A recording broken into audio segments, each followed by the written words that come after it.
Thanks everyone No. for coming. This is the second in a 7-part series on a bi-weekly basis at the slightly unusual time at 7 to 8:30 p.m. It takes place on Tuesdays, including election night. The idea was to have an intimate participatory discussion, except for Mark Blythe. Bigger rooms are necessary, and a little bit of media. In a couple of weeks, we'll have Margaret Weir talking about inequality and Democrats and Republicans. But today, it's Mark Blythe talking about global Trumpism, as you know. Mark is professor of political economy and of political science and international public affairs at the Watson Institute and the Department of Political Science. He has studied in his native Scotland, a couple of degrees before he came to the U.S., and has a PhD from Columbia, a series of faculty appointments at Johns Hopkins, and has been here for 7 years at Brown University. How time flies. He's got a lot of deep scholarship on matters of global political economy. He's done lots of thinking about this campaign and the global impact and the global precedence of the campaign as well. So he's the perfect person for right now, even though he didn't watch all the debate last night. He might be fresher to these scholarly topics and a little bit unsullied by all the noise that's gone on since 10:37 last night. Mark's going to have about a half-hour presentation. We'll have about an hour of Q&A, have you out of here by about 8:30. And I think it's your moment. My moment has arrived, marvelous. Can I move the slides with this, because this is wireless? You can, yep. So I can do this? Great, okay, good. Lovely. See, win-win for everybody. This is my clicker. It's rather large, as you can see. So they mic me up so I can move around. Unfortunately, you can't do this now, because it's blinding, so I'll be over here. All right, let's get started. Global Trumpism. This is a sort of a mini meme. It was even a hashtag at one point. So when I was in Greece at the start of the summer, and they were expecting Greece to blow up again, and I did an interview with Athens Live, which is a news outfit down there, and they took a segment, a 4-minute segment in the interview, in which I basically said the Brits are out and all that sort of stuff about Brexit. And it actually went viral. It got 1.2 million Facebook shares, which is insane. And it's like, since it's reposted on YouTube, it's like 100,000 views, etc. And I obviously said something that resonated with people. And one of the things I said was, Trumpism's global. It's not just about him. And it's also not just about the right. It's also about the left, and it's about the fragmentation of political parties in Europe and elsewhere. So without further delay, let me get into it. So this is the first one. This is not unique. Let me show you. Can you name the trumpets? Top left trumpet. Just do it by political party rather than name. Top left trumpet. Yes, exactly. Marianne Le Pen. Right, the younger. Le Pen, the younger. And then next to her, Swedish Democrats. Although they're not Democrats, and they like being very, very Swedish. Guy down below, the True Finns, who actually hold the balance of power in Finnish Parliament, are actually quite powerful in the country as a whole. Next to him, Lega del Nord, exactly. Didn't he used to be called Lega Lombardi? Used to be. Used to be. As Lega Nord. As Lega Nord, okay, right. So that's the Italian version. Then the bottom left, I think that's the Golden Dawn leader. I'm pretty sure it is. That's the Greek one. And then on the right, that's Viktor Orban, leader of Hungary, the guy who basically is a dictator inside the EU. So there's a lot of this going on, because if you take Trump's policy pronouncements and sort of racial stance and so on and so forth, these guys they make Trump look normal, some of them. They're hardcore, and they're actually in power in some countries. So that's pretty scary. Now, what if I told you there was a left-wing version of this? Would you believe me? Let's do the lefty version. Who's at the top? Alexis Tsipras, who's Prime Minister of Greece. And who's next to him? Pablo Iglesias, leader of Podemos, who regularly poll between 20 and 25% of the Spanish electorate, which is part of the reason why Spain can't form a government. And then next, co-leader of Die Linke in Germany. What's her name? Katja Kipling, right. Basically, German politics for the longest time has been around, or organised around the axis of whatever you do, the centre right and the centre left must stop the red-red-green axis. And that's basically, that's the left bit of the red-red-green axis. Next door. Yes, exactly. Co-leader of the Five Star Movement in Italy, who also poll between 20 and 25% of the vote and have done so over 2 elections. And then down at the bottom, Comrade Corbyn, who basically is doing an internal putsch on the Labour Party and is about to clear out all the Blairites and turn it once again into a proper left-wing party in his image. And then, Nicola Sturgeon, who makes a virtue of her government being the anti-austerity government. Now, the big difference between these ones, of course, is we can say that they're similar in the sense that they've come up now. They're different expressions of voter discontent. But they're very different in their politics. One of them is avowedly racist. The other one's avowedly anti-racist. So there's actually a variation there. But is it simply racism? Or is there something deeper going on? Now, here's the problem with dissecting global Trumpism. There's a mini culture war going on about how you, or rather what you think Trump is. And if you think, well, it's all just racism, then we've got some evidence for that. But prior to that, the story for Trump went something like this. And this is my version of Trumpism, in a sense, in a nutshell. So I like to tell the story this way. There's a guy called Gary. Gary lives in Gary, Indiana. And Gary's 10 years in the union in 1989. He gets seniority. So he's a line supervisor with seniority. He's turning 30, gets married, everything's going great, and he's getting $30 an hour real. Now, who knows why, but they've been moving the plant and equipment down south for a long time. I mean, China didn't take most of the industrialization. The South did, Texas did, North Carolina did. So they've been losing a lot of their industrial base. They didn't worry about that. But then they signed this thing called NAFTA, and the plant disappeared, the supplier plants disappeared, and the town takes an enormous economic hit. So a lot of people move out, the tax base goes down, the schools get worse, and he bootstraps himself, says, I've never relied on anybody, I'll get another job. They were meant to retrain him as a computer programmer, that was what everybody said. But the governor at the time really just gave a shit about tax cuts, so they just cut the budget for that and handed it out to people. So then he ended up getting a job in a call center. So he went to $15 an hour. And then 5 years later, the call center went from Indiana to India. And now Gary works in his dotage, very hard, long hours, for $11.67 an hour for the largest employer in the United States, who is? Walmart. You know the story. You know the narrative. And every day Gary reads in the papers how him and all his mates are about to be replaced by robots. Because you do, every day. Whatever sector you're in the low end of the labour market, your automation, robotation, it's going to happen. And the guys in Wall Street who got bailed out, right, with everybody else's money, they love this. They're going to make a fortune off this. All these internet entrepreneurs, Uber guys, all the rest of it, they're the ones that will own the patents on the robots. And he'll be thrown on a scrap heap with his mates. And the only person that actually seems to articulate anything he gives a shit about is this guy Trump. Now, he knows he's a buffoon. He knows he's a reality TV star, right? But he's had politician after politician after politician every 4 years showing up saying, vote for me, better jobs, vote for me, more security, vote for me. And life's got crappier and crappier and crappier, so he has no reason whatsoever to believe a word they say. So he has a liar on one side and a bullshit artist on the other. Which one gives you more possibilities?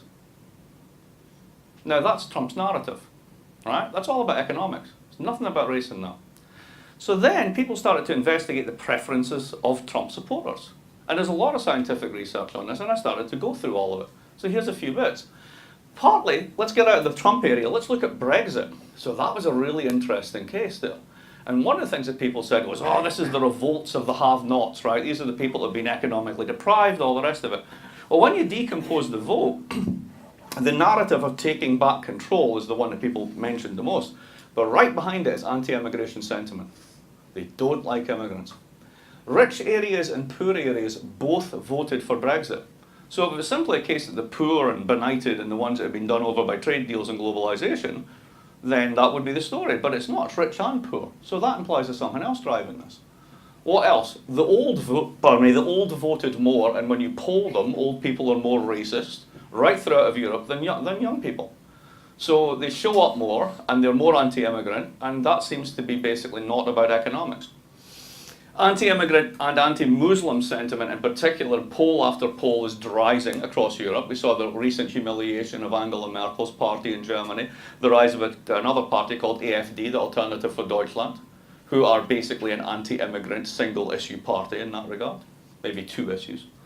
The rise of the authoritarians. When you really start polling these people, both here in the United States and in Europe, you find that they have very authoritarian preferences.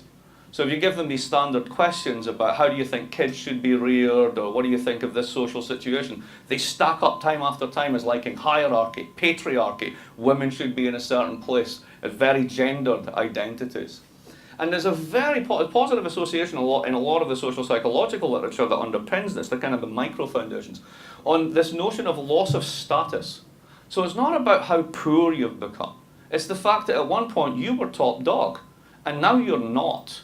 And it's partly blame, but it's partly a kind of an aggression response, and that leads into a very much more racial and also gendered coding as to what's going on. So it's all racism, really.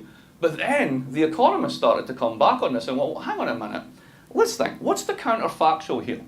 That 25 years of stagnant, if not declining, real wages, the shuttering of entire cities, the hopelessness, the opiate addiction, the collapse in a lower middle class and upper working class life expectancy and life chances has no effect whatsoever. Because if it's all racism, that's an incredibly strong claim about the lack of efficacy of economic issues. I mean, surely there must be something going on here. And once you start to figure out that economics isn't just about income, you get into a very interesting space. Trumpet support, as I like to call it, right across Europe correlates incredibly strongly with areas that are subject to Chinese import competition. So areas that are basically exposed to trade with China where they can do what you can do, either in services or in trade, very, very high support for these types of parties and these types of policies. Correlates with health inequalities. So if you're basically poor and unhealthy, the chances are you're going to vote for one of the right-wing parties, and also the left-wing parties. Right? There's two sides to this one. It correlates incredibly well with job insecurity. So it's not the fact that you're being paid less and less, it's you have no control. So one example of this from surveys of Brits, if you look at, they do A, B, C, D classifications of jobs, so basically lower manual, upper manual, professional, right? If you look at the C's and the D's, as recently as 10 years ago, 30% of respondents said that they had a good deal of control over their jobs. Now it's 9%. So just astonishing feeling of being disempowered and being out of control. And you've heard all the stories about this, like, walking Amazon warehouses where you walk for 11 miles a day, you're strip searched on the way in, strip searched on the way out. I mean, these are horrible working conditions. Correlates with low income over time. I'm going to show you a slide on this one. And it also correlates with exposure to technological disruption.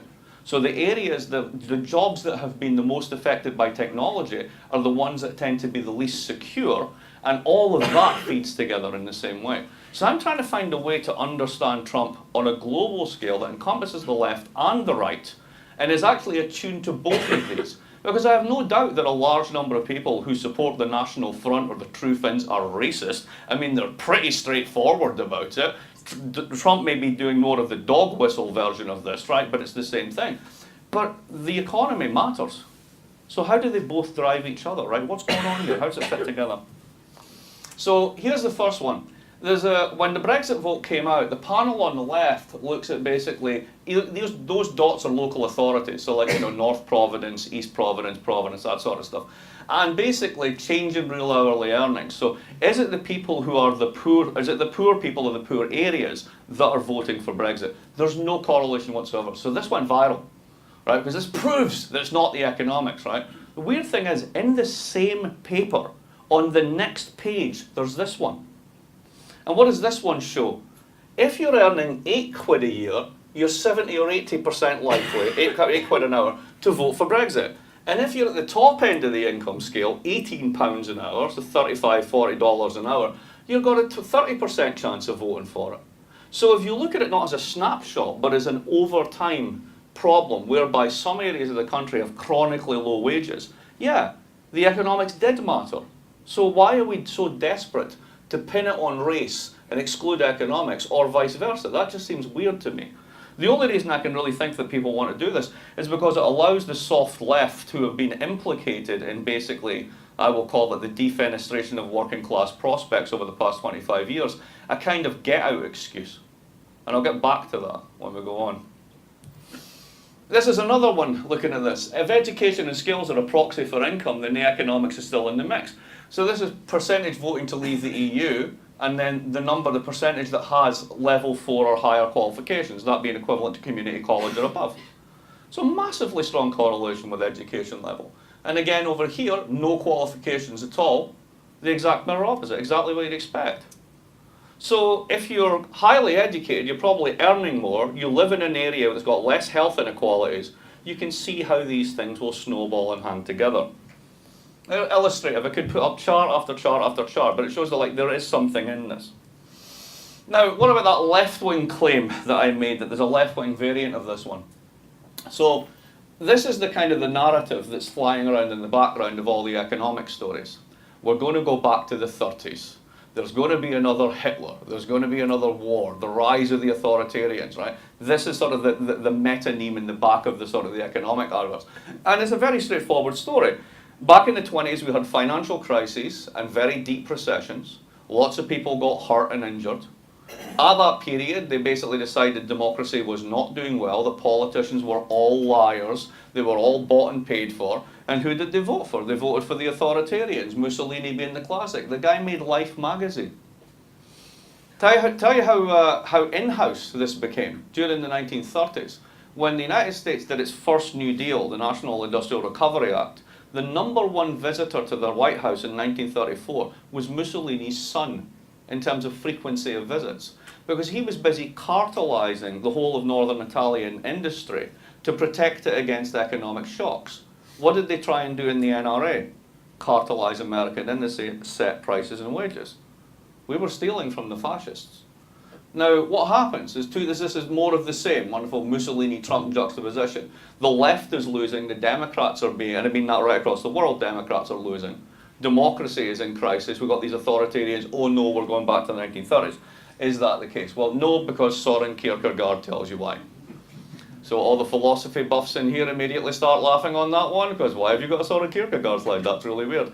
Kierkegaard has this wonderful way of thinking about the future, which is it's always a process of becoming. So you cannot experience it except in the moment.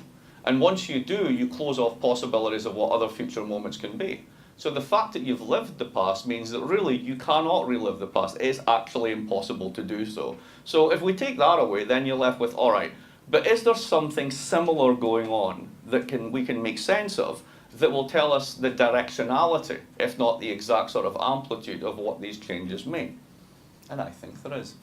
So let's talk about regimes, right? So the first one's a diet regime. Some of you might have tried that at some point. They all fail. There's Gaddafi as a classic political regime. They all fail. There's Kate's £22,000 beauty regime, which may be a success. I don't know. I can't really judge.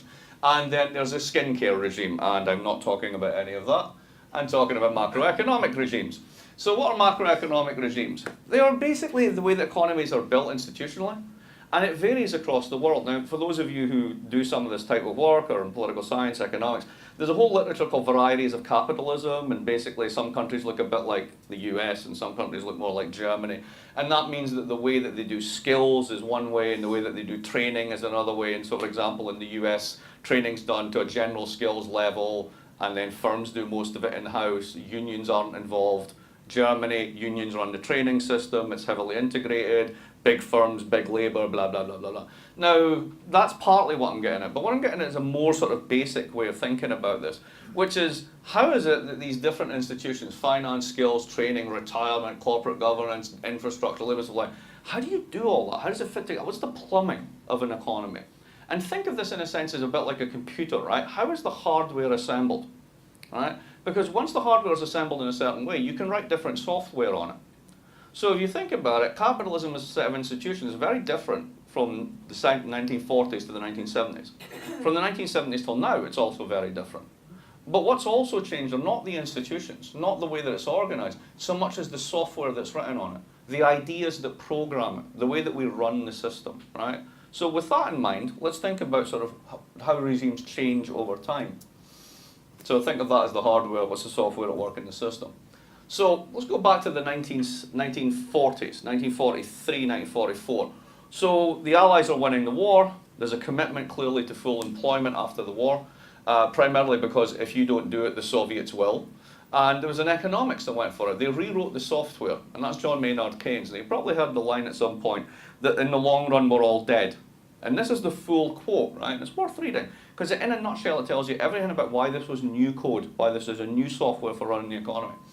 In the long run is a misleading guide to current affairs. In the long run we're all dead. Economists set themselves too easy, too useless a task. If in tempestuous seasons they can only tell us when the storm is long past that the ocean will be flat. So he cared about the short run. And why? Because this is how he thought about deep recessions. Deep recessions are called depressions for a reason, because in a sense you're kind of depressed, or your investment expectations are depressed. If you've experienced very good times for 2 years and then you have 2 bad days, you don't rewrite the script. But if you've had 2 good years and then you have a bad year, you begin to think differently about the possibilities for the future. And if you basically drag that out, that short term starts to become longer. Everybody's investment expectations get depressed. So if you've been in a long recession for 5 years, you're a capitalist, let's open a factory. No, why not? Because nobody's buying anything. But if you think that way, and you think that way, and you think that way, you all sit on your money rather than invest in it, what happens? You bring about the very collapse in investment that you're trying to avoid. At base, it's primarily a psychological trick. That was the essence of what Keynes was trying to do. So the whole thing about spending, government, all the rest of it, it's turning the expectations in the short run in a different direction so that investment goes up. That's it. It's totally different. Now, there's a guy called Kalecki, or Koletsky. Most of you have never heard of him. He wrote this thing. This thing is a 7-page critique of his 383-page book, essentially. And he says, there's a big problem with this. I'm a huge fan, don't get me wrong. Full employment, all that sort of stuff, fantastic, particularly after the Great Depression. The commies are a real threat. We want to save capitalism. Even I do, and I'm a lefty. Like, great, knock yourself out, it's good, right? But there's a problem. And what's the problem? Well, if you run full employment as a policy goal forever, you're going to have a problem. Oh, how? Everybody will be happy, people will be consuming, they'll have high wages, it'll be nirvana. What are you talking about? How do you pay for high wages? Employers pay them. Right, so how do they get the money to do it? Well, they make more sales. They do it out of profits. And if you run permanently full employment, then basically the average wage over time is going to go up. And if it's running full employment, it's hard to get labour because you basically have everybody employed. Then the reservation wage at the bottom and the median wage is all going to move up over time. Now, unless profits are constantly moving ahead, the only way firms can get away with this is to do what? Jack up prices. But if you're jacking up prices in order to pay wages, what's happening? What did we call that in the 70s? He predicted it in 1943. And he also said something fascinating. He said, and once you do this, capital, investment, they no longer have the whip hand. They can't discipline labour because they'll strike, they'll do sit-downs. And what else happened in the 1970s? Huge industrial unrest. So this guy basically predicts the bug in the software, right? Or rather, it's a feature rather than a bug, to use that term, right? So by the 1970s, this is Britain in 1979, no famous winter of discontent. This is Australia. You don't think of Australia as being affected by much, but the unemployment on the one side, inflation on the other, and that's Gough Whitlam holding onto the raft of the economy being buffeted by the waves. And this is Kalecki's problem. Labour can move costlessly from job to job and can strike at will. Business can only restore profits by raising prices. That eats the wages, provokes more strikes. The result is inflation and a collapse in investment because you know what? You're pissed with the situation. You're the investor class. You're losing money. Inflation's eating at profits. Labour's eating at profits. You can't make a buck. What are you going to do? This is what else Kalecki predicted. You're going to fund a market-friendly revolution. You're going to change the way that people think about the economy. You're going to appeal to the self-interest of consumers and individuals rather than as workers and members of unions. You're going to discipline organised labour. You're going to do the PATCO strike in 1982 and break organised labour in the United States. You're going to globalise supply chains. Hey, try striking now, because if you do, I'm off. I'll go first to Texas and then I'll go to China. So your ability to demand a wage increase just goes to zero. And at that point in time, that wonderful stagnation in wages for 60% of the economy started. Funny that, isn't it? You deregulate finance to increase capital mobility so that you can move your money around, but labour stays in the one place. You hand policy over to technocrats who are charged with one goal and only one goal: fight inflation, even if it's not there. And give them medals when they do. And then globalise production. Because when you do that, you're creating supply chains with incredibly thin profit margins for everybody in the supply chain, very cheap labour, massive returns back to the parent company. Why is Apple so damn profitable? That's why.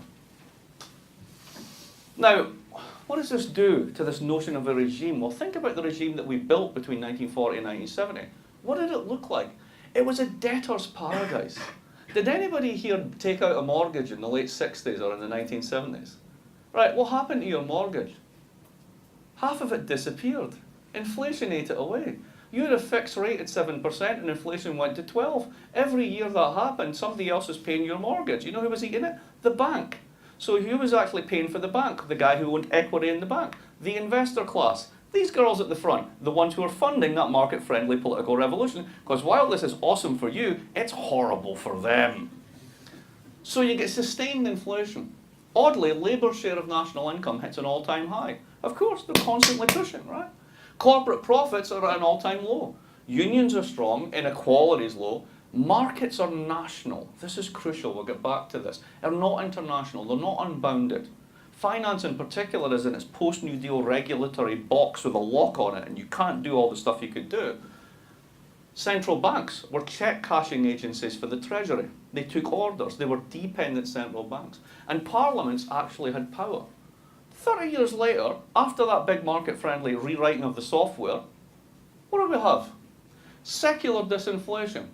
Since the financial crisis, global central banks have chucked the equivalent of $13 trillion into the global money supply, and there's no inflation anywhere. Funny that, isn't it? Capital share of income, as we know from Thomas Piketty, and also yesterday from Branko Milanovic, is at an all-time high. The wage share is at an all-time low. Unions are weak to the point of being unconscious, if not dead. If you do a graph of strike activity since the 1970s, it does this. And that's true everywhere. There just aren't any. It doesn't work anymore. Inequality, very, very high. Markets are global. Why? Because then Labour can't piss these people off. It's very simple. Finance is strong, central banks are strong. This is why we care about Janet Yellen. Janet Yellen runs the economy, as far as most people are concerned. How did that happen? And parliaments, Congress, are not just weak, they're venal, they're self-destructive. They're hated institutions. Very different world. So here's the problem with the current regime and why that produces both left and right trumpets.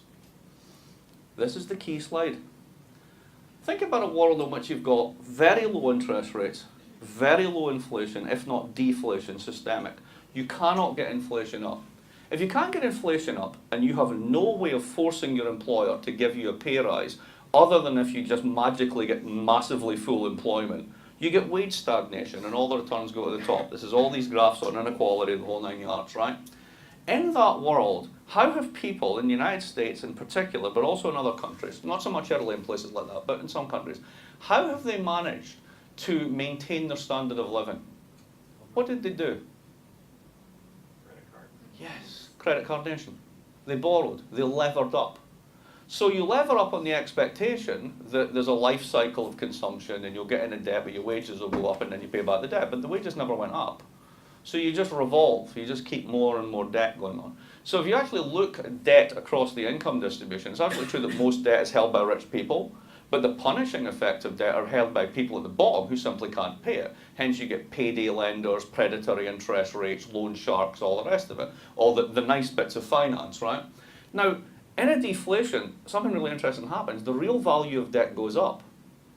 If prices are going down and you have a fixed contract to get a certain amount of money, that money will buy more. So if you're a creditor, you want your money back. But if you're on the other side of the trade and you haven't got a wage rise in 30 years, you can't pay. Now, who's the loser? Who's the loser in this situation? Who are the political parties that are meant to protect that part of the income distribution, that part of the population? It's the centre left. And what happened in the 1980s, and particularly in the 1990s and 2000s, was those parties, the SPD in Germany, New Labour in Britain, the New Democrats here, basically gave up on them. You don't like unions anymore. I don't like those bottom people, the poor people. They don't show up to vote anyway. I need resources to fight my electoral campaign. I need you lot. I need people who are going to vote, people with assets, people who have done well. So everybody starts moving up. And the bottom 20% just get dumped. And then we can tell ourselves stories about how it's all going to magically adjust. And these communities will be reborn as tech hubs. You know they won't. There's no investment. You wouldn't go there. When was the last time you went to Cleveland? Right, you don't. Simple as that. You don't. Everybody who leaves Brown, right, where are you going to go? You're going to go to New York. You might go to LA. Right? You're going to go to DC. You're not going to Cleveland. You're not going to Baltimore. You're not going to any of these places. So what are you left with? Well, the traditional left parties abandon their core constituencies. Who pops up in their shadow? After the financial crisis in a moment of stress. Think about Greece, Syriza. Think about Spain, Podemos. Think about Scotland and the SNP. These are populist movements. These are nationalist in the sense that they want to regain control of the national economy. They want to shield it from globalization. The one thing many of them have in common, both left and right in Europe, they all want out of the euro because they see that as the cause of many of their ills. But if you look at the vote share of these parties, they are collapsing. The SPD got 19% in Baden-Württemberg in its last election. I mean, that's just getting absolutely kicked in the face. What happened to Labour last time in Britain? They were meant to win the election. They got walloped. Basically, the working classes voted for UKIP, the right-wing racist party. And in Scotland, because they had a left-wing alternative, they didn't vote for the racist party. They voted for the SNP because there was a genuine left alternative. So in that part of the world, what you see is the death of the centre-left. And when the centre-left see the new left coming up, they try and strangle them in the bathtub. That's why Greece and Tsipras was absolutely held under the water. First criticisms of Tsipras the minute he took the job, the German Social Democrats, right out of the gate. So what is it happens when Corbyn takes over Labour? All the new Labourites, massive character assassination. He's an anti-Semite, he's a racist, all this sort of stuff going on, right? Really interesting politics. Now go to the other side here. Who are the winners here in a deflation? Well, it's the opposite of your story in the 1970s. Right, so who's it this time? Can't pay, won't pay, will vote for a trumpet. So what you have is a kind of debtor's revolt against the world that we've built over the past 30 years, which is a creditor's paradise. So what you see is a left-wing expression and a right-wing expression, a racist expression and a non-racist expression of fundamental discontent with the way the rewards of the system have been skewed over the past 30 years. And what you see is then the rise of populist right-wing nationalist parties, particularly on this side. It's all about renationalising markets, anti-austerity coalitions, anti-globalisation on both the left and the right, particularly in Europe, and anti-trade, anti-euro. So if you take the website of the National Front and Trump and Syriza, and not, you can do this at home, folks, right? If you can read Greek and things like that, but no, they have an English page, right? But if you look at that and you take out filter out all the National Front stuff about overt racism and immigration, just don't click on the immigration link, right? Just look at the stuff on the economy. They're remarkably similar. It's really amazing when you do that. So, how is this happening? This has been much critiqued, but it's still true. Branko's got a reply in the Financial Times today about a reformulation of this. But this is the global income distribution, the elephant chart. It's the elephant in the room, quite literally. So here's where people are in the global income distribution. Here is the poorest person in the world, literally. And there is the richest person in the world. So what's been happening? Well, basically, if you are in Chad, you've had massive income growth, but you went from 40 cents a day to $3, so let's not get too excited. If you're up here, you're China, and that's where most of the gains have been. So you take China, you take East Asia, it's been doing really well. That's high growth. Right here, when it starts to go down, 67th percentile, thereabouts, actually 59th percentile, that's the poorest person in the United States. That's the American middle class, defined median salary of the middle class. I've been doing so well, have you? And then the people like me, I've been getting a bit of the upside. But really, all the gains have gone to the super rich. So if that's the way the gains have been distributed, you bar this to there. That's not just Trump support. You do that for any country, you'll find out that's the left-wing support too. It's that section of society that can flip either left or right if there's a left-wing alternative, just in a lot of places there aren't. Bernie was in many ways the left-wing alternative, but he was roundly defeated. And it's all about this. Piketty is another reason for why this happens. The famous R's greater than G. Really easy way to think about this. I have a condo in Boston, right? I bought it at the right time. It's a really nice building. I now have princelings driving Lamborghinis around the garages and all that, well, at least they're Maseratis, right? Trust me, I drive a Volkswagen. We moved out, we're down in Providence, love it, it's great, keep the place in Boston. Why? It's going up at about 6 to 7% a year real. Right, so just holding it, right? I mean, I'm not earning this, I'm not improving it, just that's it. The returns to that asset are 6%, 7% a year.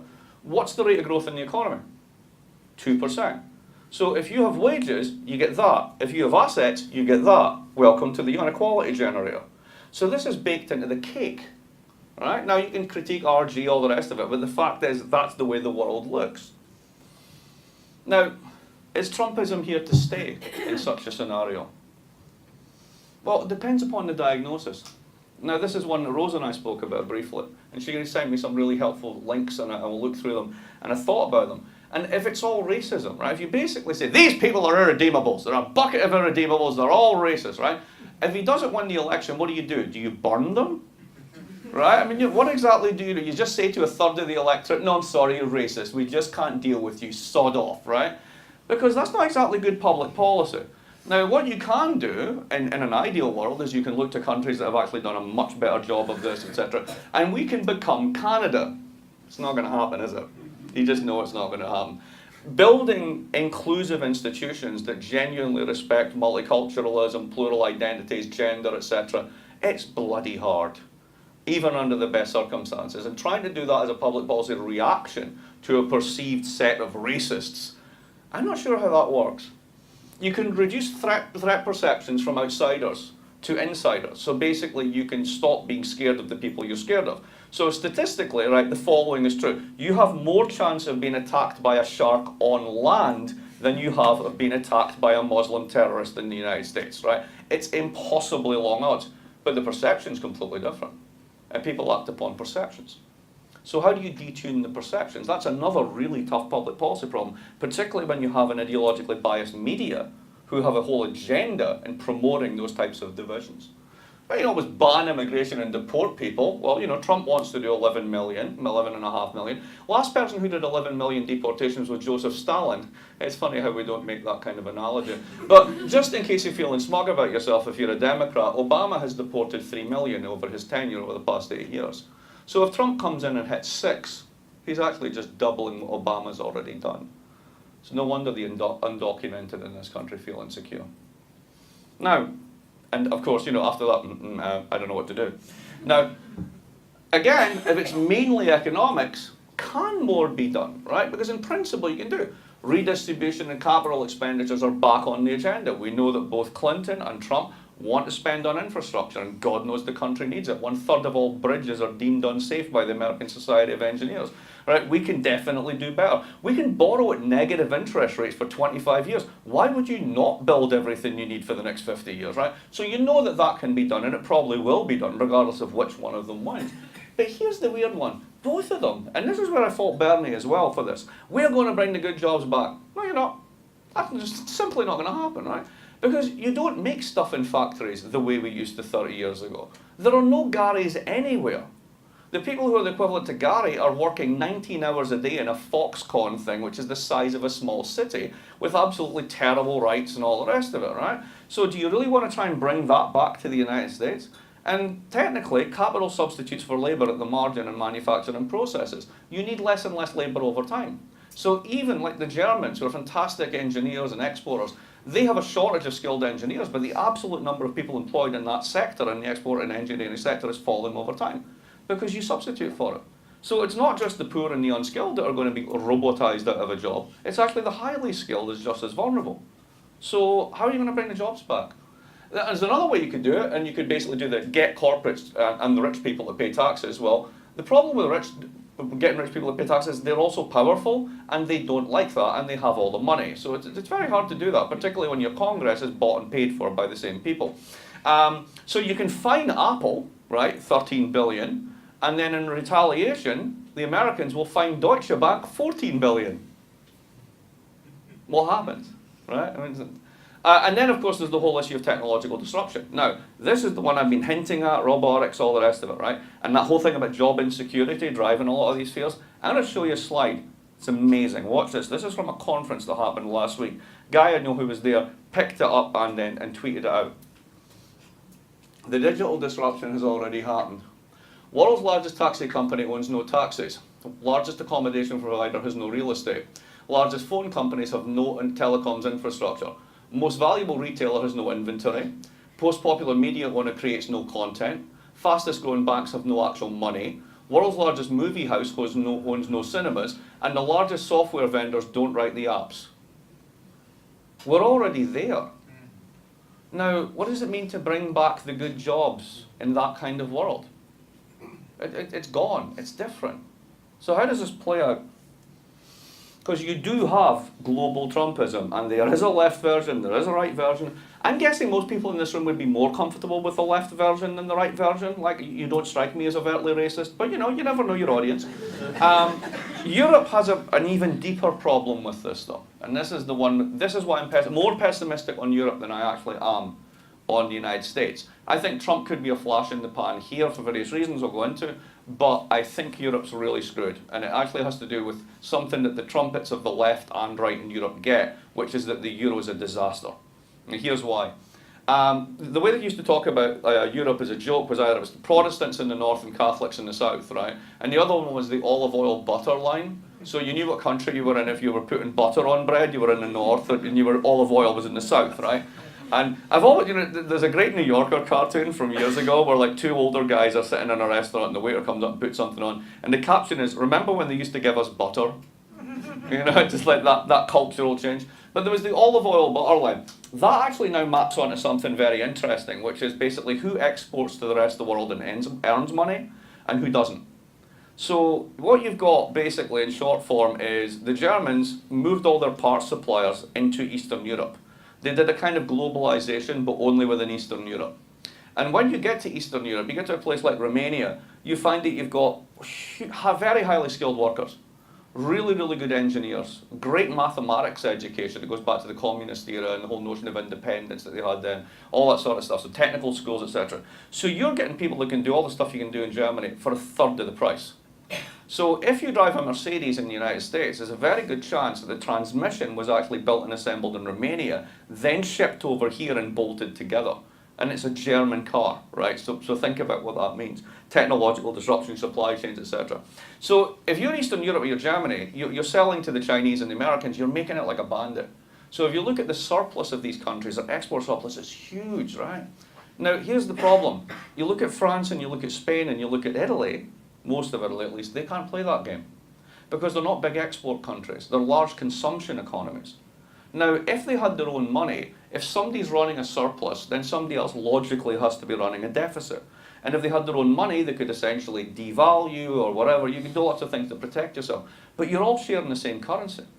And they've also signed a set of agreements in 2012 called the Fiscal Compact, which is insanity, which basically bans fiscal policy in the Eurozone. So what this means is that there's an identity in the national accounts between external surpluses and internal deficits. You basically, if you're running a big surplus, somebody else has to run a deficit. But if you don't allow them to run the deficit, the only thing they can do is permanently constrict their economy. So you're asking basically the French and the Spanish and the Italians to run permanent austerity budgets so that the Germans, the Poles and the Romanians can make money hand over fist selling to the Americans and the Chinese. Do you think that's going to piss off the National Front? Do you think that might actually, if it continues for several years, really push them over the edge? And they show no signs of peddling that one back. So at the end of this month, the Director General of Economic and Social Affairs for the European Commission, a very powerful technocrat called Marco Butti, is coming to Brown to give a talk. Well, not to give a talk, basically for me to interview him. And I'm going to ask him this, because this is what I see as the long-term problem. And if he doesn't do something about this, it's game over for these guys. So Europe is a particular problem. So what's the long-term scenarios? Two. Here's the positive story. You probably heard of secular stagnation. This is Samuelson, Summers is the latest version of this. There's too little demand in the world, too many people are saving, consequently interest rates, etc. are very, very low. Yeah, I mean really, China, the whole of Asia saves, right? It's a huge savings surplus in Asia, right? Now the Europeans, because they're running an export surplus, are essentially exporting capital, so they're saving as well. So the only bit of the planet that isn't saving is the United States. What happens if the United States starts saving? We're all saving at once. You can't save all at once. It's the paradox of thrift. You would actually crash the economy. So it's good that we actually can't control ourselves. Otherwise the whole thing would just like grind to a halt, right? But the basic story on this one is, okay, let's say that that's true, but it doesn't necessarily mean it's bad. Think about what happened with the last jobs report. Think about the long-term trend of employment. We finally had some wage growth, right? Project that out at 2%, just 2% economic growth, but with practically negative interest rates and very, very low inflation, that compounds over time. That's not a horrible story. It's a bit like the 1950s, only scaled down a bit, right? It's kind of secular stability, boring, finance doesn't get to play its tricks, commodity prices are low, inflation's low. You can survive that, and if you do, and you're smart, and you do infrastructure spending, you get the boost from all that sort of stuff, you can defeat Trumpism. Here, I'm not so sure about Europe, because they're not together, they've got the euro problems, etc. But, you know, Trumpism's a blip. Here's the other one. Boris, right? There's a class of politicians now which can only be described as buffoons. Opportunistic idiots, right? And they will do anything and say anything. And he's one of them, and I genuinely believe that Trump is one of them. And I genuinely believe that a lot of the right-wing variants are there. But you know what? The left wings can be pretty opportunist as well. Let's be pretty honest about this. So what's the negative story? Well, you notice how I said like the 1970s was predicted by this guy in the 40s, and he said this is going to happen, and it's going to be unsustainable, they're going to take it all apart and put it together again. Well, maybe we're at the point now that the thing that we built is unraveling. Not just in terms of the collapse of centre-left party support, centre-right party support, that basically it's economically unsustainable to run this super competitive, insanely intense, disaggregated global network of production on a consumption base which is levered up the wazoo because people have been borrowing to make up for real income gains they don't have. And that's actually hit the skids. And we don't know what to do. So, you know, everyone looks at the Federal Reserve. What's the Fed going to do? They're going to raise rates. They're going to raise them by a quarter point. They're not going to raise them. What does that matter? It's a quarter of a point. I mean, it's just utterly ridiculous. We're kind of bumbling forward. Let's do QE. Why not? We'll try it. Let's see if that works. Is it doing anything? Well, whatever. We'll just keep going, right? So there's a kind of bumbling and stumbling in policy just now. That's when these guys become powerful.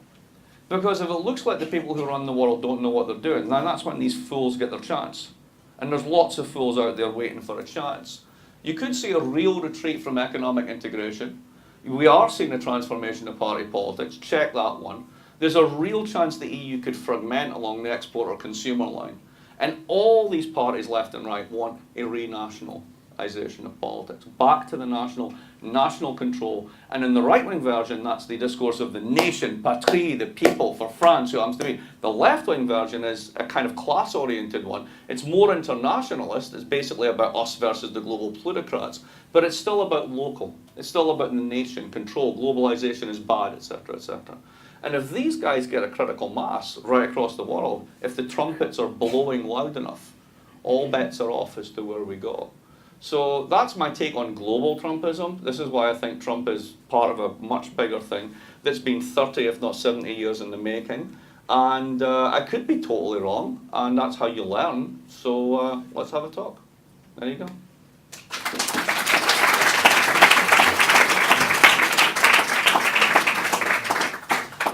You've done something miraculous, which is to depersonalize this campaign moment and talk about real trends in an academic way, which we appreciate. And I have a feeling that Mark can probably take his own questions. I think I can feel. I've done this before. I think I've done this So before. it's on you. Who's first? So, I want to put a twist on the positive story. So, Are you making it more positive or more negative? more negative. Hey, you must be on the left. So, Right. so if you look at the Bill Clinton years, right, as he leaves office, we have the dot-com bubble burst, there's sort of a minor recession, but then, you know, there's a consistent argument, obviously, on the left that sort of the policy of the Bush administration is what then led to the collapse that we just experienced. And there's obviously a degree of truth to that, but there's more to it, right? And so under Obama, we've had kind of this stabilization going. You just said we have a lot of good pieces in place, but so then what happens in the instance where Trump actually gets elected, and then we have sort of this undoing of the policies that we've been trying to cobble together for the last few years, then what? So if Trump gets elected, I don't think a lot actually happens. Because the genius of the Constitution is that the president cannot introduce legislation. So he can hum, he can haw, he can jump up and down, he can throw his toys out of the pram, he can do whatever he wants. But he cannot actually write a law. Only Congress can. So no, just follow this through, right? So let's say the Republicans manage to take the House and the Senate and they get Trump, right? So what is it that everybody agrees needs to be done? Now, they'll do the shittiest kind of infrastructure investment. They'll build a giant, stupid wall to stop something that doesn't exist called Mexican immigration. I mean, literally, it doesn't exist, right? The flows are going the other way. We're at the point we were in 1961, and we want to build a wall to keep them out. Dude, they're not there. They're just not there, right? But imagine that as a massive fiscal expenditure, right? That'll happen. We'll build up our nice, shiny military, right? That'll definitely happen, right? So there'll be lots and lots of spending. What else will they do? Will they really do trade protection? See, because about 30%, if not 40% of the firms in China that are exporting to the US are people like Apple. They're American firms. So Trump knows where his bread's buttered. You're really telling me he's going to put tariffs up against the iPhone and piss everyone off, including the CEO of Apple? I don't think so. So that's not going to happen. He can't introduce legislation. The only thing he's going to do is make life really, really uncomfortable and scary for people who are undocumented or immigrants or minorities or anything other than sort of like the politically mainstream right or an authoritarian. So there's a real political cost, don't get me wrong, and I think the deportations could double if not triple. And that's horrible. But in terms of what he's actually going to be able to do, he's going to do another round of tax cuts. Absolutely, and most of it will go at the top. But that's de rigueur. That's what we do. That's what we've been doing for 30 years. But so you don't think that'll have a nasty undoing even of sort of the limited stability we've just started to put together? Well, let's say limited civility. So I think one of the most successful policies in recent years, believe it or not, has been Dodd-Frank. The reason Dodd-Frank's been successful is the following. So let's say, for example, I'm more Goldman Sachs, right? The vampire squid, to give it its name, right? And I'm really worried that the next president, if she comes in, is actually serious about more financial reform. Now, what Dodd-Frank has actually done is death by 2,200 pages, right? So if I go straight up against Jamie Dimon or one of these big guys, they'll take $1 billion out of the pocket, set the lobbyists on me, and I'll be lucky if I'm elected dog catcher of southern Arkansas by the end of it, right? You basically have to be Elizabeth Warren, tough and smart to take these people on, and most congressmen are not. So who's got skin in the game to take these people on a frontal assault? So you don't. You bury them in 2,200 rules. You escrow their bonuses, you make them raise more capital, you lower the leverage internally, you make everybody hire compliance officers. Hey kids, if you want a job in the financial sector now, they're hiring compliance officers like the bejesus, because everybody has to have 5 of them for every trade that they're going to do. And by the way, the trades don't make any money anymore because they've lowered the leverage. So the whole sector is shrinking, the profitability of the business model is falling, right? So it's been incredibly successful in that way, right? Now that's not what we think about in terms of success. But the long-term thing is you've made finance safer, the economy's still growing, you still have positive, I mean, the immigration thing's problematic because we actually need immigrants to continue positive population growth, right? But put that to one side. We're actually solvent, forget all the stuff about the debt, we can float 25, 30 year, 50 year at negative rates, right? Nobody's worried about the state of the federal debt. So there's a lot of sort of like structural stuff there that's actually quite good. And I don't see Trump being able to undo that. Right? Trump cannot undo the demand for my condo in Boston from Chinese investors. Because Chinese investors are incredibly worried about property rights at home, and they want to have property rights here. That's totally Trump independent. So I'm less worried about that. It's more the nasty politics that go with it than anything else. So I have a question kind of on the technical disruption side. I live in San Francisco, arguably the center of a lot of the disruption, and technocrats in San Francisco over the past year or two have really gotten into this idea of guaranteed basic income or MINCOME as a possible solution to this.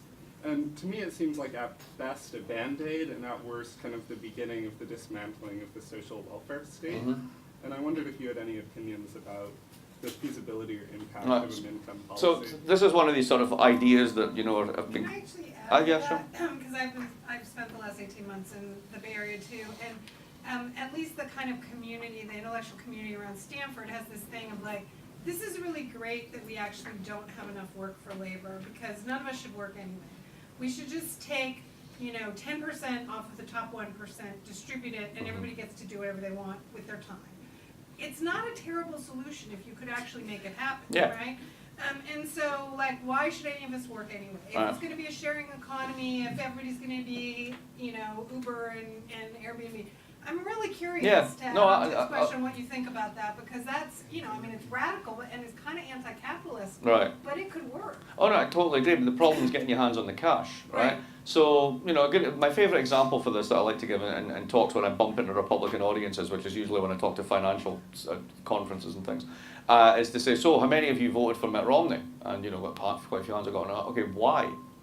And I don't mean as a partisan thing, I just mean as a fairness thing. What was Mitt Romney's effective tax rate? 9%. Because he only pays capital gains at 15%, and he basically has tax shelters and corporations in Delaware and Arizona and the Cayman Islands and all the rest of it, and he basically pays about 8 to 9 cents on the dollar. I pay 33. If you add up all my state and local, I'm paying German rates of tax, but I'm getting what would I call it, third world public services, right? So, I can't vote for that. That's just unfair, right? So there's a fairness question. But it hasn't really become a political topic, because if that becomes the issue, then you can make an argument for that type of radical redistribution, which is essentially pay your goddamn taxes. And given that you've got most of the money, don't tell me you pay most of the taxes. You do in volume terms, but you're cheating on the margin, right? You owe a hell of a lot more. So there's a wonderful book called Treasure Islands. The estimate in that is if you go to all the tax havens where all the mitts in the world have all their cash stored, right? And this is just those bits. There's other places like art warehousing and all that sort of stuff you can hide wealth. $29 trillion.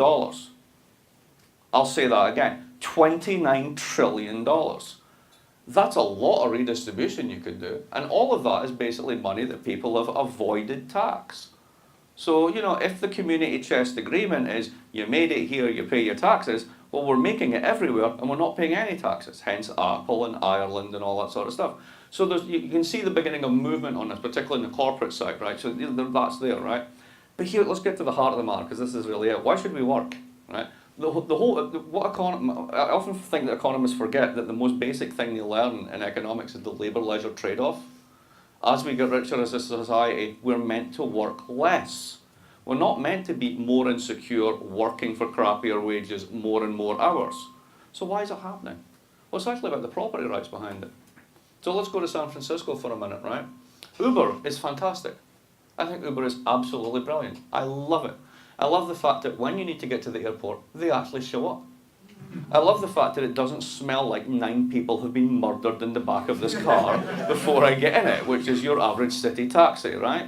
And I love the fact that, even if these guys are basically ripping off the drivers, a much larger proportion of what they're actually earning goes to them than rather goes straight to the medallion holder who holds the license that's basically a money pump from basically poor immigrants who are earning an equivalent of less than minimum wage and tips, right? So I love it, it's great.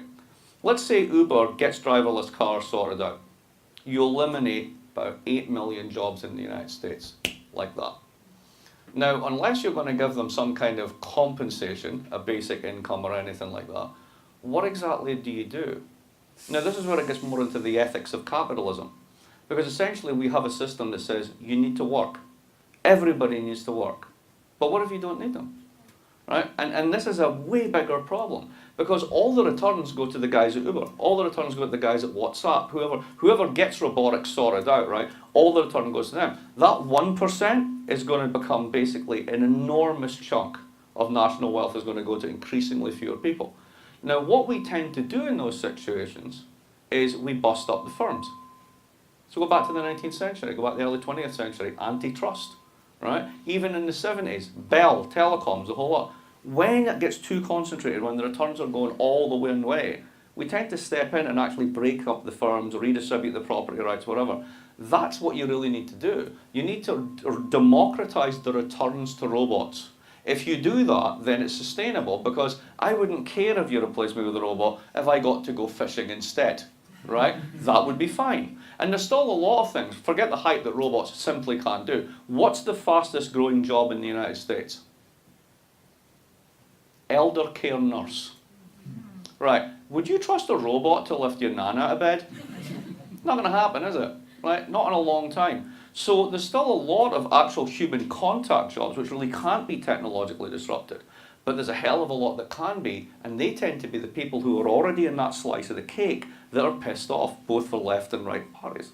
So you're raising exactly the right issue. Why do we need to work? So it's more than basic income, right? It's actually about we can produce super mega surplus for the planet with 10% of the population working.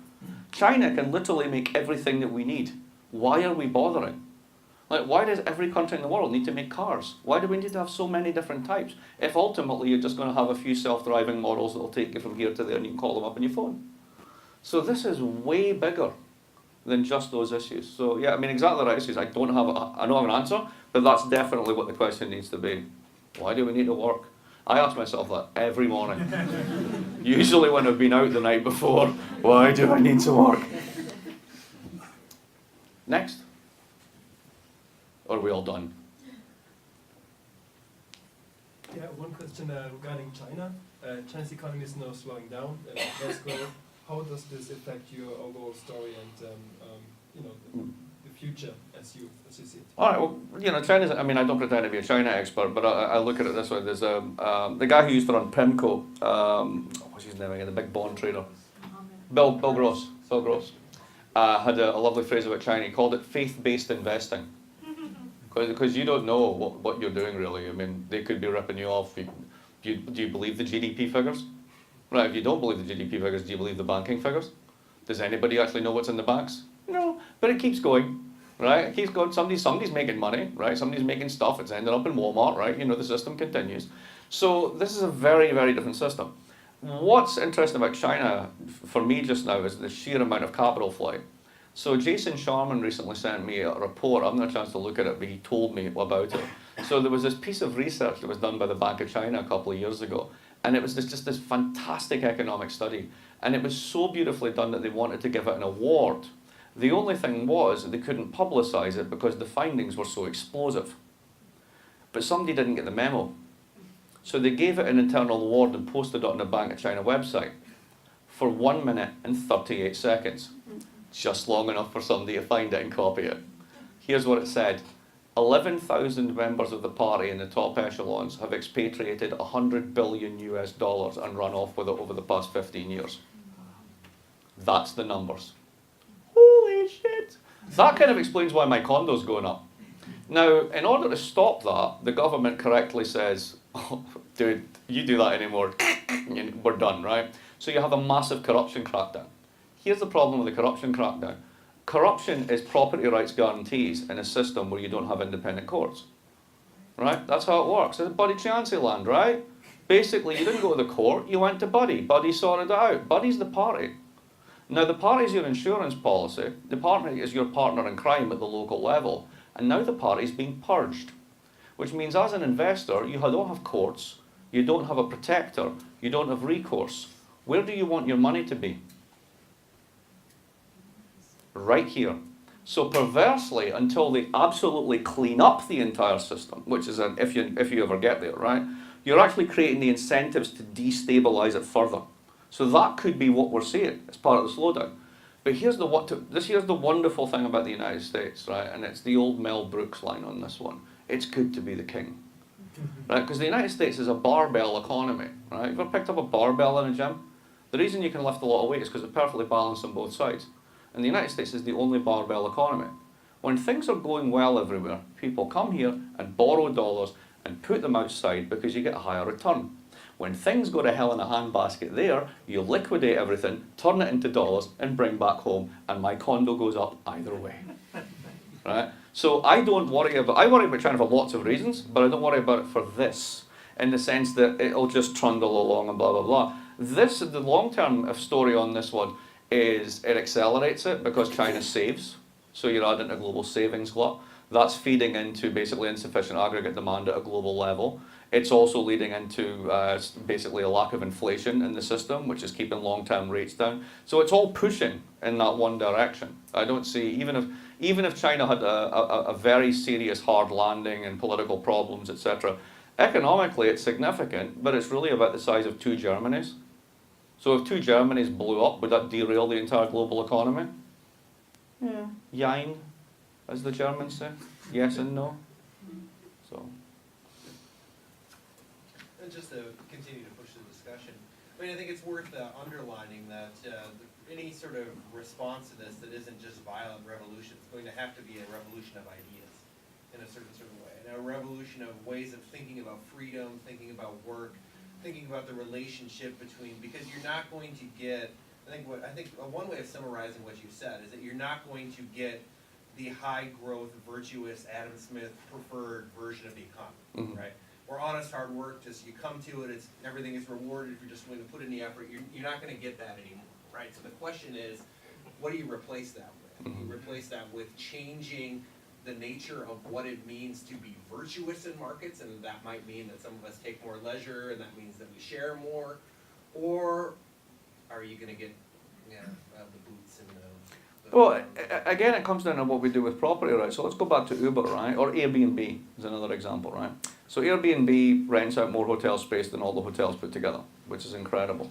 Now what they've done is they've actually created options in a financial sense on every piece of real estate in the world.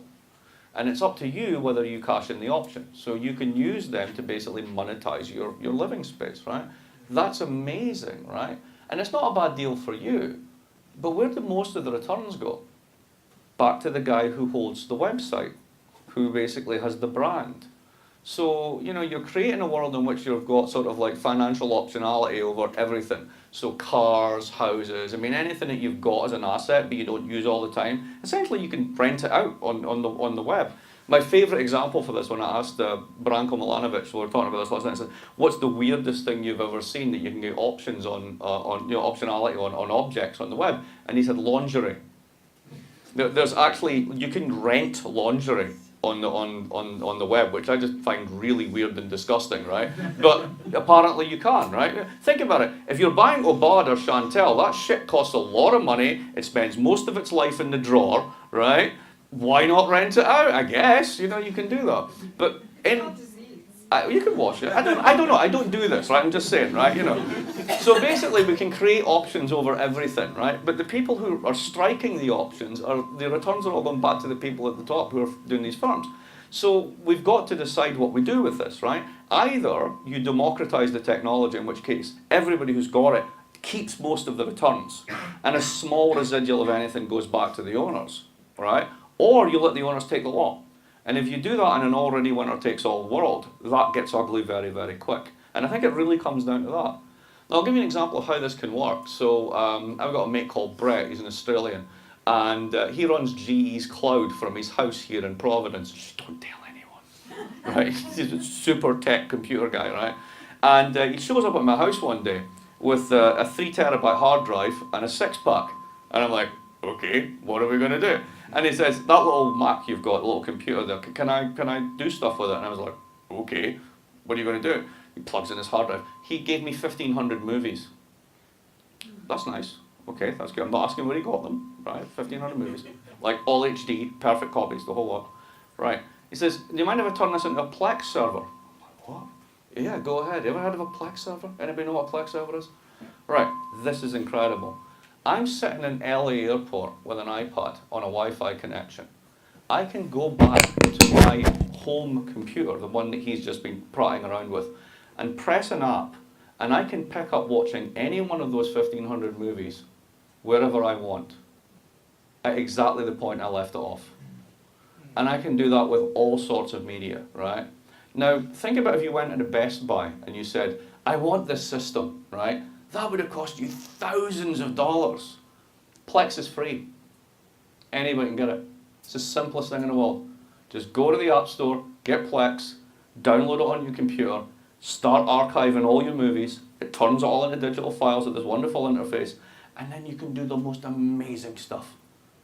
Now, why is that not monetized? right? Why isn't there a firm called Plex, which is allowing you to do this, that has the monopoly rights on it?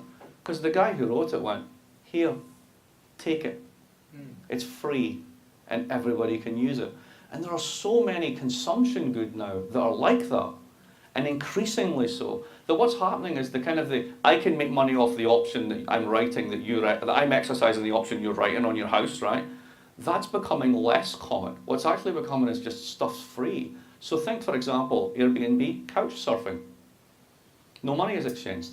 And you can actually get a room, a bed, the whole sort of thing. So there is a positive aspect to the sharing economy.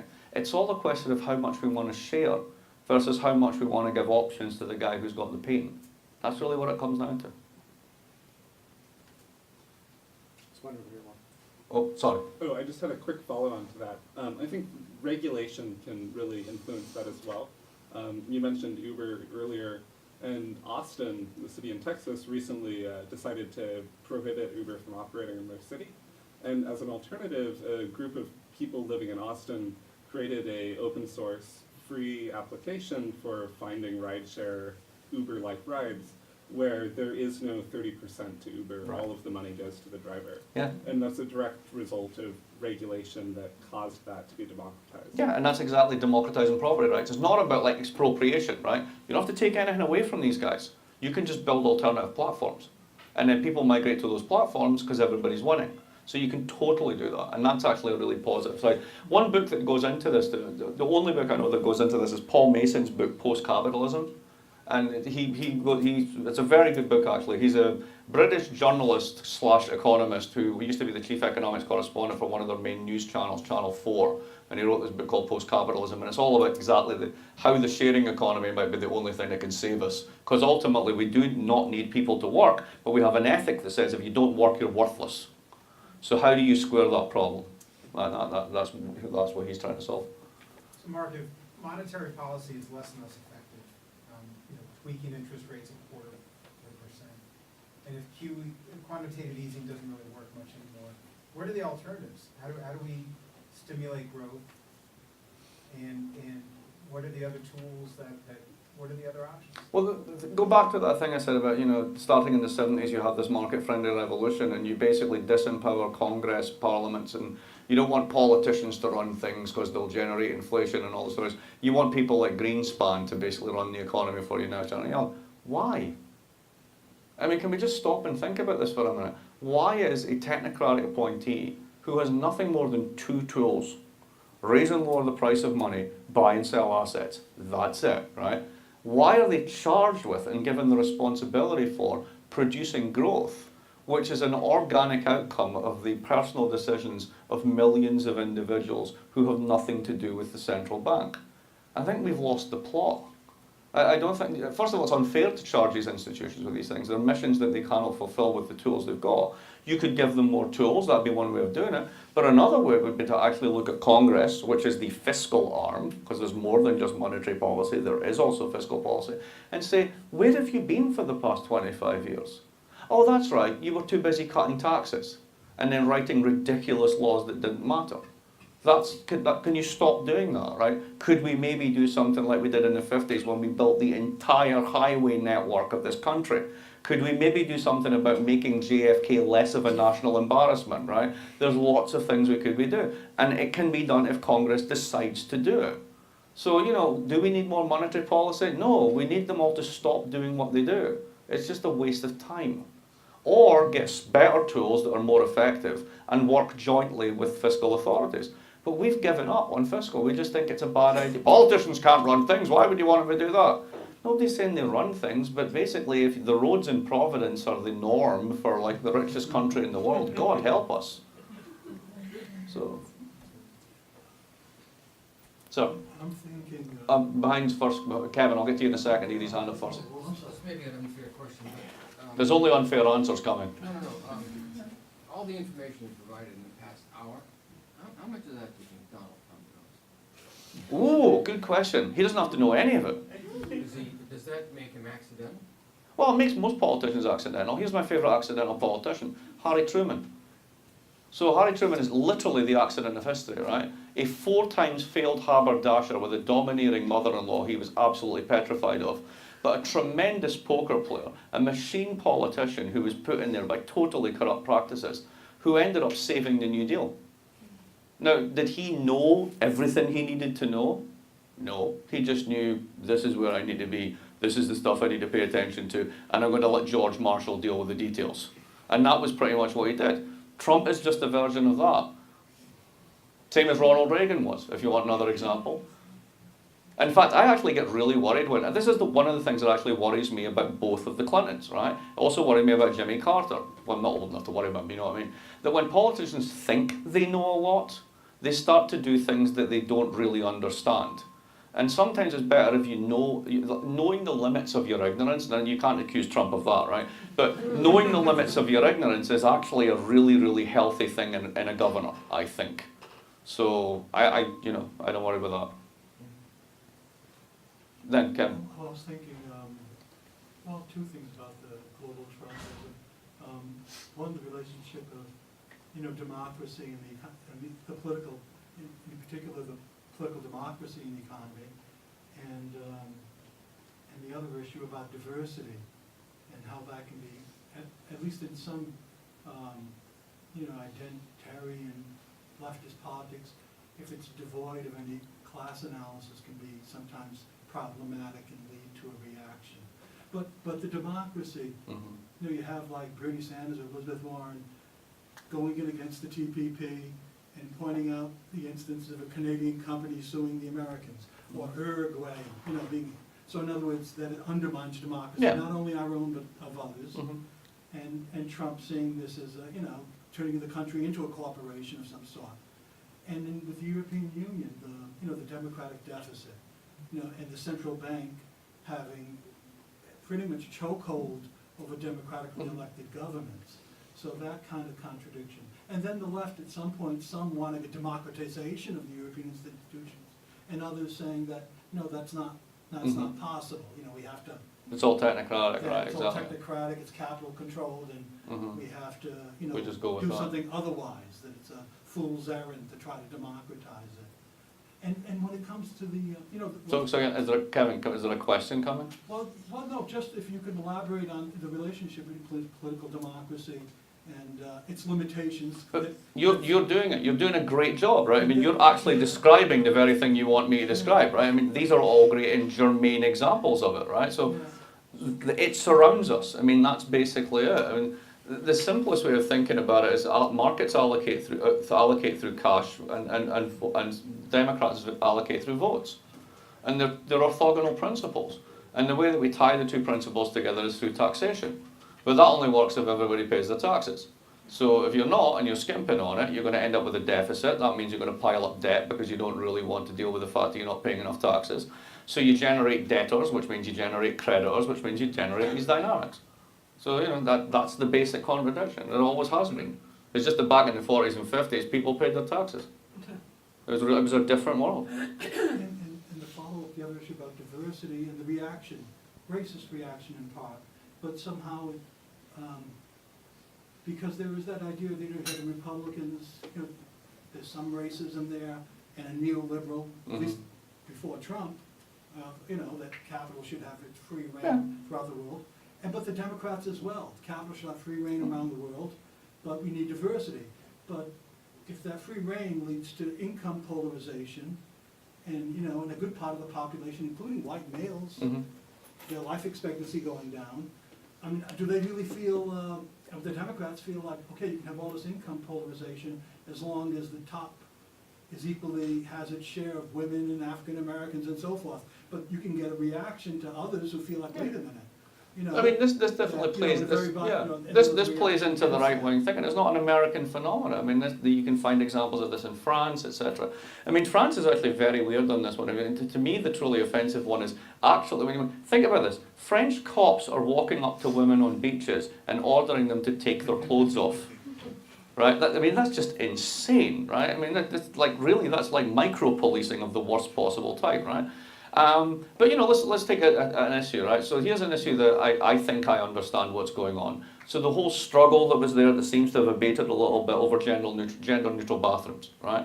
Now, why is it that Obama's Justice Department is spending time on bathrooms, right?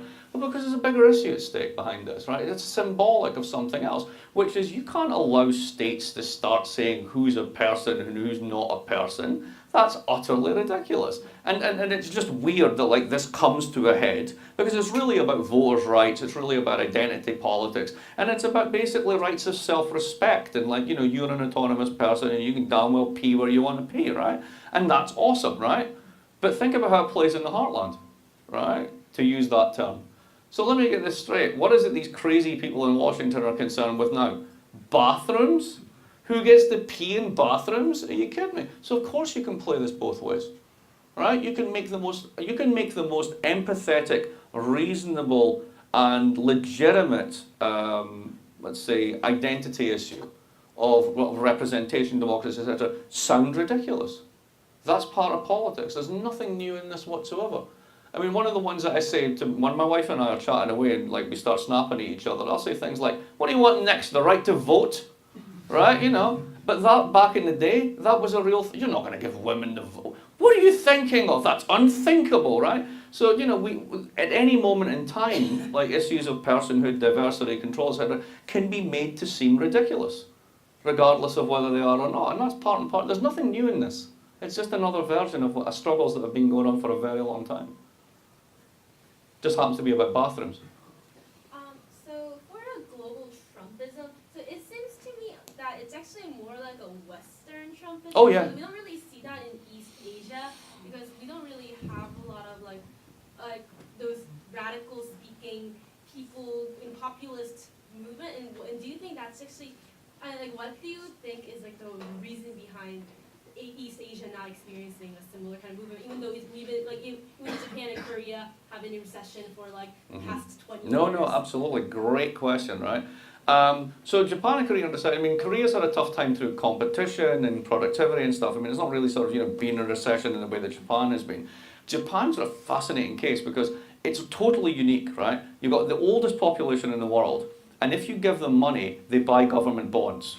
Right? It's brilliant, right? And then when they eventually die at the age of 305, they leave them to their children because they actually think they're an intergenerational asset, right? So what that means is there's kind of like a deflationary glide path I saw somebody draw for Japan once, and it's like, here's the capital stock of the country and here's time, right? And eventually they're just going to eat the entire capital stock of the country, and then everyone will die at the age of 305, right? But it'll be a very long, slow glide path. And given that they're the world's worst at immigration, so the economy is going to shrink, right? All this it's a very weird place. So you could kind of explain Japan sui generis.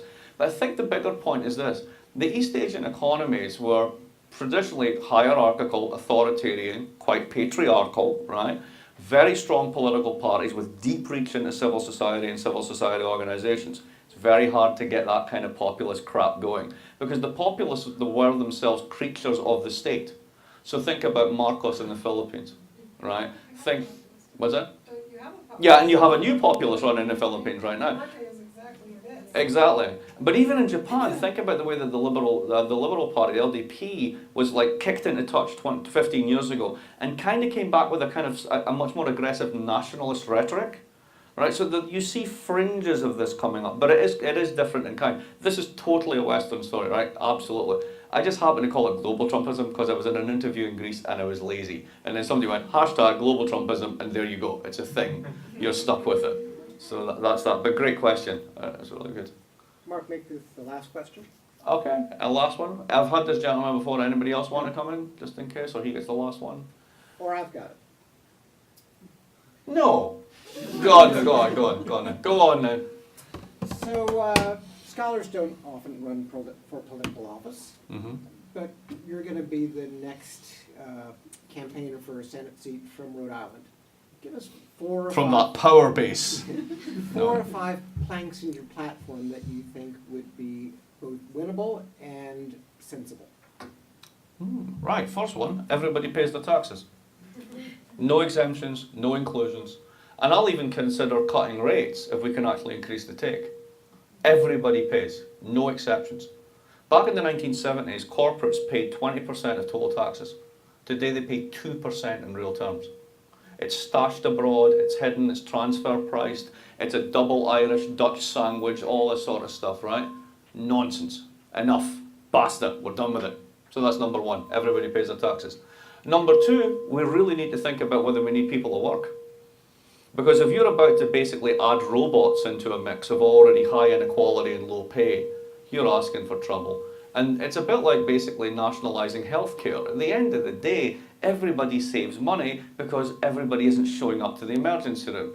The costs, the disruptive costs of doing this stuff, without any real regard for what actually happens to the casualties, forget it, right? That's, you need massive insurance on this, and you have to think really creatively about it. And the third one is, and this is the one that we never talk about, is we really need to be serious, and this could be a massive public investment program, and it's the one we should really do, something to try and abate the effects of global warming. So anybody who from this point on says it's a hoax, it's caused by the Chinese government or whatever, you put them in a bag, you tie the bag up with a stick, and you beat them. That's it. The minute anybody says it, get in the bag.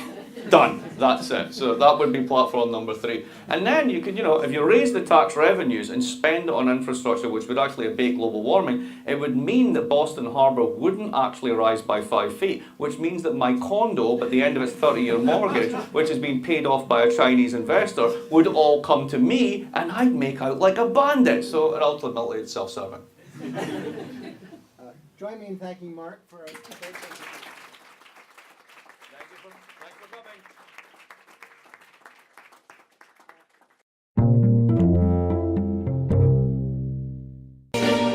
Yes, I've been living inside of you, but I guess it's time I set me free, and there's nothing that you can do. I hope you can see. I can't seem to keep people around me, cause I'm scared that they might know the truth all about me. Then they might doubt me, there's no other route. I wanted to shout, but it's too late now, cause I'm drowning. Got two-faced like I'm a clown, man. Life is too great, no, it's astounding. I'm in good shape, ma, but you know that I'm drowning like a cup in a cage. I can't cope with this hopelessness, though I try to be open and go with it, but I'm soaking in the pain like the wind never stop flowing in. As I'm floating in a glowing river through a golden gate, trying to motivate. Yeah, I do my fucking best, but there's 2 voices in my head, I just can't. I just fucking can't.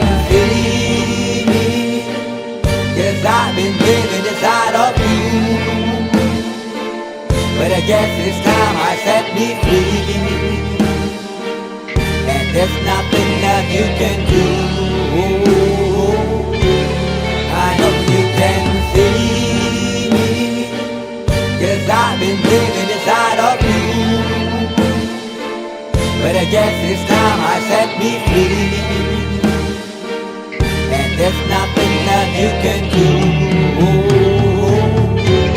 I hope you can see. Baby, what you acting like this? You be fine, trust me, just in time we get along. No, leave me alone. Why, yes, can you see that you are alone, big? We're now sitting in our own throne, big. We need nobody, can you see it through? But it's not you who I should be listening to. Guess what, big? Nobody fucking needed you. No, ain't nobody fucking needed me.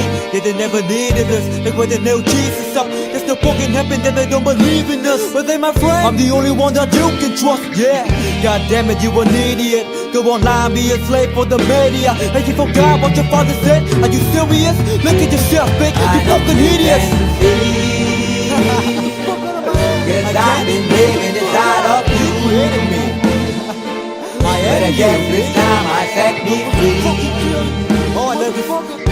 There's nothing that you can do. But the guy is always I see. I know you can see.